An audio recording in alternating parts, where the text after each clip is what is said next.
Colomadu adalah kompleks pabrik gula tua yang diubah menjadi objek wisata baru, landmark sejarah, dan pusat konvensi.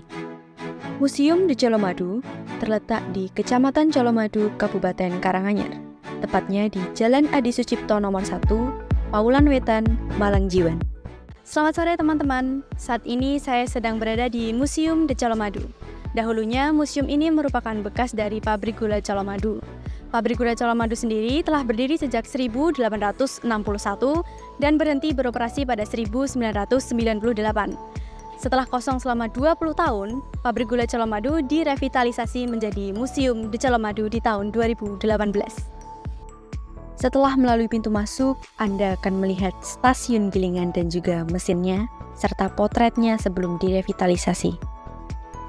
Terdapat beberapa mesin di stasiun gilingan, di antaranya mesin uap gilingan yang digunakan untuk menggerakkan rol gilingan, mesin akumulator hidrolik yang digunakan untuk menekan rol gilingan sehingga tebu dapat terperas, serta mesin bubut, alat yang memutar benda kerja sekitar sumbu rotasi untuk melakukan memotong, menghaluskan, dan knurling.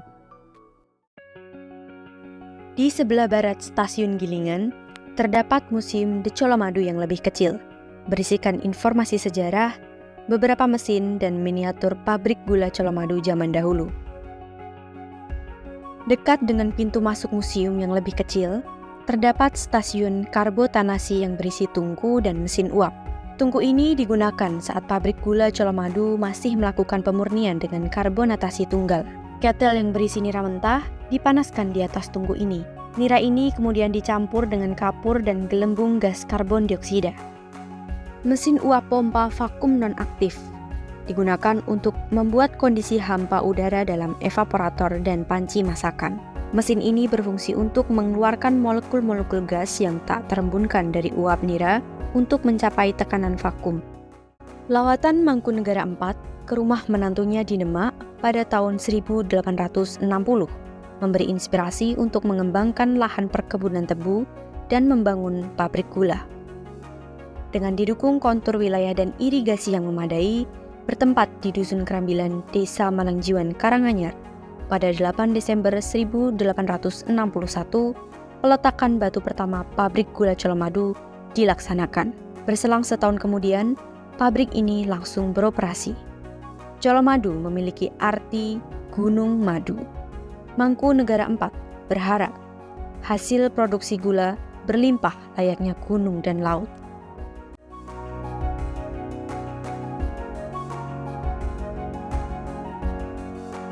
Berjalan masuk sedikit, Anda akan disajikan dengan riwayat pabrik gula Colomadu dari tahun 1830 hingga direvitalisasi menjadi Museum Colomadu saat ini, serta Anda akan disajikan peta jalur kedatangan gula di Hindia Belanda.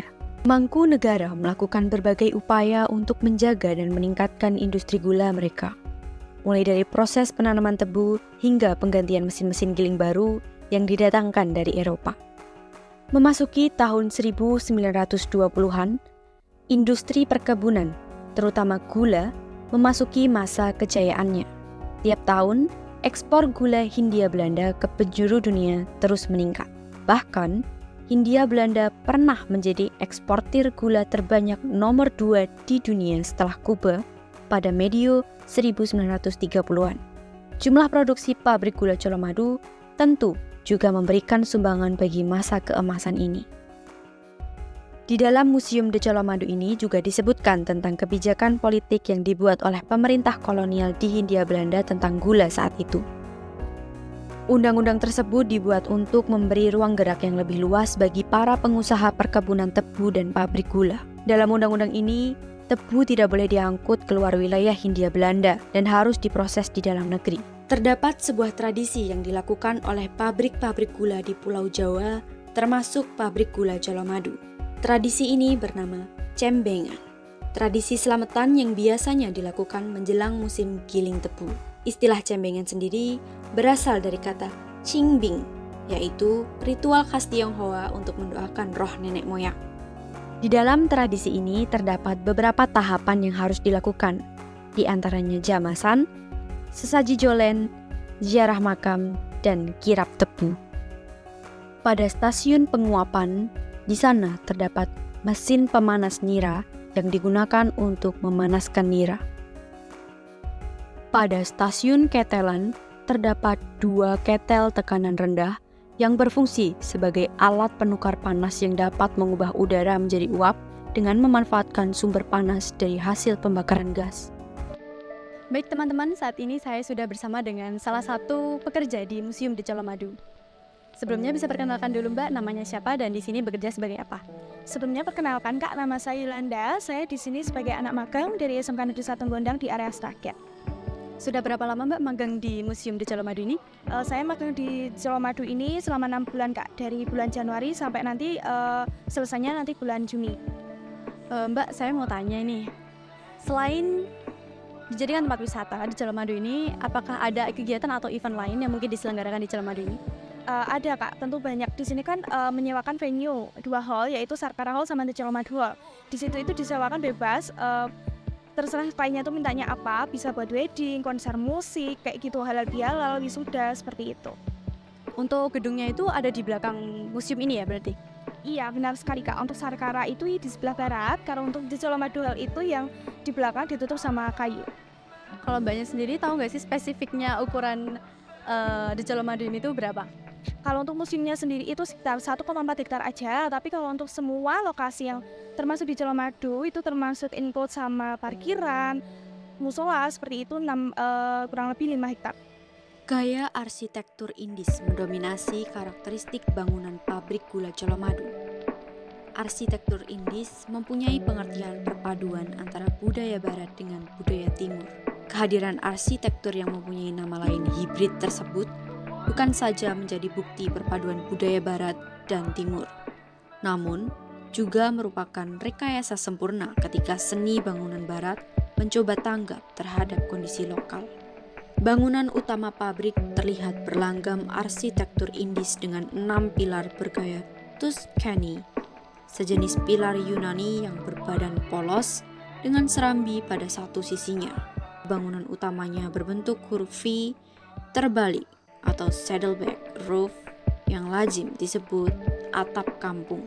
Posisi cerobong berada di kiri bangunan utama dan terdapat 2 baris bangunan tertutup berjendela khas kolonial dan beratap limasan yang diduga sebagai area penyimpanan karung gula.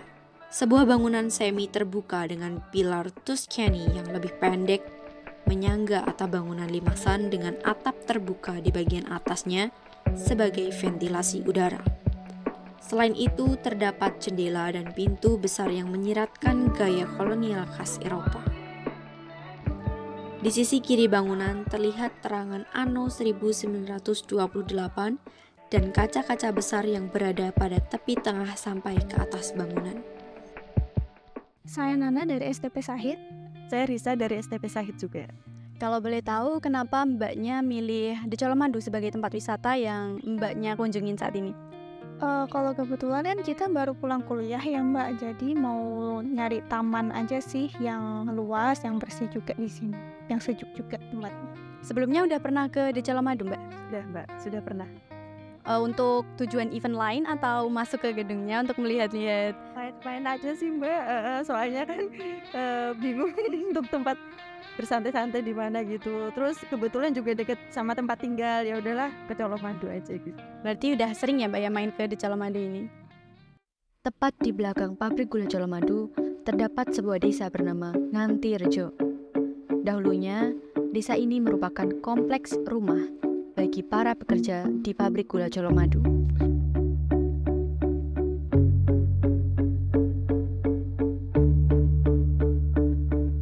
Baik teman-teman, saat ini saya sudah bersama dengan salah satu penduduk di sekitar pabrik gula Colomadu.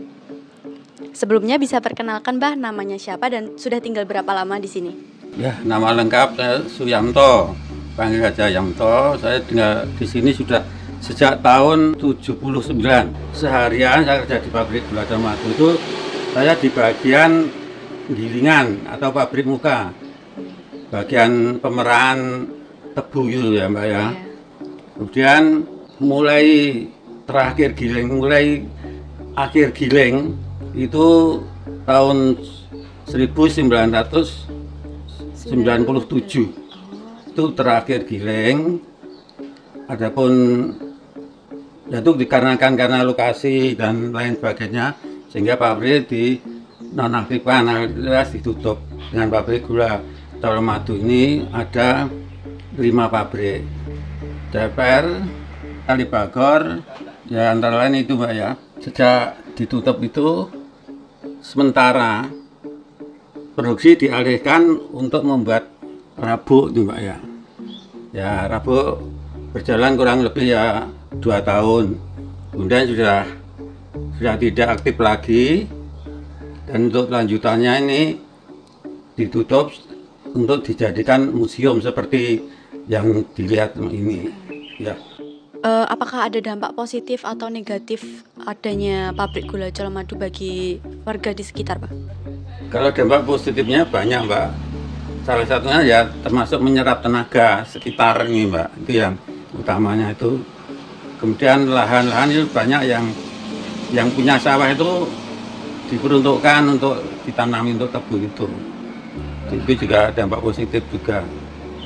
Kalau kekurangannya ya keluhannya itu masalah abu Mbak ya, karena pada waktu pabrik itu masih aktif giling itu kan sering keluaran abu ya sekitar itu mungkin sedikit ada keluhan aja. Lalu untuk harapannya untuk pabrik gula saat ini dan juga warga di sekitarnya apa Pak kira-kira?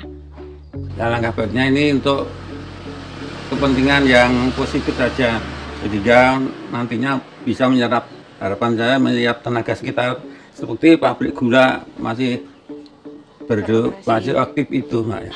Nama Sarjono, tinggal di sini selama kurang lebih 47 tahun Sampai sekarang ya? sampai sekarang. Ketika beroperasi itu dulu kegiatannya seperti apa? Bapaknya di sana kerja sebagai apa? Begitu Mamon. Awal kerja nek tugasnya sopir kono ya, nek sopir.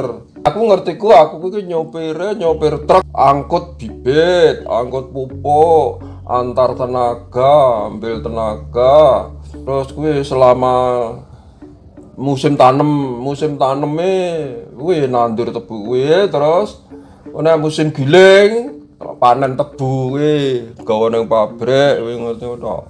Selama kurang lebih 10 tahun, terus ganti karena wis usia, terus ganti neng kendaraan bis, nyopir bis antar jemput anak sekolah sampai PHK.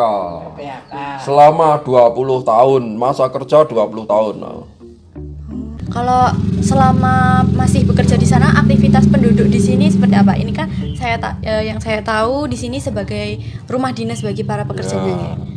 Ya, itu pokoknya nek musim giling itu jam kerjanya mulai jam 6 pagi sampai 6 pagi ya, sehari semalam kerja. Itu shift-shiftan ya? Iya, di shift 3 shift, jam 6 sampai jam 2, jam 2 sampai jam 10, jam 10 sampai jam 6 lagi. Lalu kalau untuk dampak bagi warga sekitarnya mungkin ada keluhan atau Nah, keluarnya waktu itu pabrik itu termasuk karyawan itu termasuk sejahtera. Pengobatan gratis, pendidikan anak sekolah gratis, terus kesehatan opnam di rumah sakit itu tidak bayar. berarti sudah difasilitasi dari pabrik gulanya itu nggak? Berarti di Colomadu ini dulu banyak sawah tebu ya? Ya, nah ngertiku ya dulu itu ya, kan petani itu harus diharuskan. Umpama punya satu patok, satu kebun ini harus seperempatnya tanami tebu. Nah aku mau pertama alat angkute dhisik mau nganggo sepur. Wes terus nganggo truk kuwi. Nek pertama kan tebang angkute mau nganggo lori. Makasih nggih Mbak atas ceritanya tentang pabrik gula ini, sangat membuka informasi karena kan jarang banget yang tahu sejarahnya pabrik gula dari zaman dulu sampai sekarang. Taunya hanya kalau dulu sini sempat jadi pabrik gula tapi nggak tahu aktivitasnya. Jadi ini sangat membantu kami untuk mengetahui sejarahnya bagaimana pabrik gula itu dan juga bagi warga di sekitarnya. Kontribusi pabrik gula bagi masyarakat diantaranya pertama kali membangun sebuah jalan dari pabrik menuju Kartasura untuk mempermudah mobilisasi hasil produksi, serta membangun beberapa fasilitas publik seperti layanan kesehatan, sekolah dan juga lapangan untuk kesejahteraan rakyat dan juga para pegawainya. Museum di Colomadu kini hadir sebagai mesin waktu yang membawa kita untuk menghayati gerak nafas pabrik gula yang dulunya sempat menjadi jiwa rakyat Surakarta. Melihat apa yang ada di sini, kita dapat mengetahui bahwa gula dapat membawa kesejahteraan dan juga dapat mendudukan Nusantara dalam konstelasi perdagangan dunia. Dari pabrik gula hingga sekarang menjadi museum, kita mengetahui ternyata sebagian kebudayaan dan peradaban dunia ternyata juga dipengaruhi oleh kisah sebutir gula. Saya pamit undur diri, terima kasih dan selamat sore.